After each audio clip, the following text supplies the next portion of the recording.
সারা বাংলাদেশে ছাত্র শিবিরে জয়ধ্বনি জুলাইকে সাপোর্ট করার সুপ্ত প্রতিফলন। অন্যদিকে এনসিপির রাজনীতি দুর্নীতির কাছে হেরে গিয়েছে। প্রিয় দর্শক, এই ভিডিওতে আলোচনা করা যাক জুলাইয়ের ঝুলিতে শিবিরের অর্জন 100 হলো, এনসিপি শূন্য কেন। এনসিপি 36 দিন অনেক কষ্ট করে আন্দোলন করেছে। সেই আন্দোলন করার কারণে তারা দেশের বড় বড় পোস্ট পজিশনগুলোতেও বসেছে এবং সে সুযোগ কাজে লাগিয়ে কোটি কোটি টাকা আত্মসাৎ করেছে।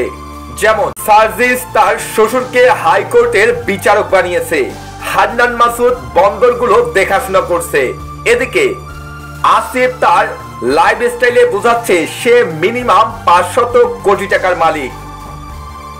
অন্যদিকে একমাত্র শিবির এই জুলাই আন্দোলনকে ধারণ করেছে এবং তারা কোনো দুর্নীতি বা সচিবালয়ে দৌড়াদৌড়ি করে নাই।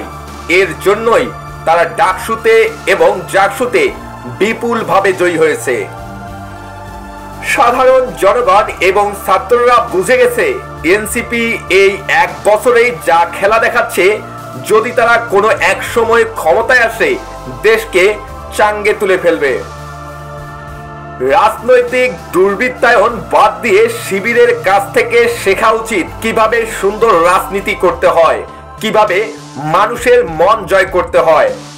প্রিয় দর্শক, জুলাইয়ের আকাঙ্ক্ষাকে এনসিপি কতটা ধারণ করতে পেরেছে বলে আপনার মনে হয়?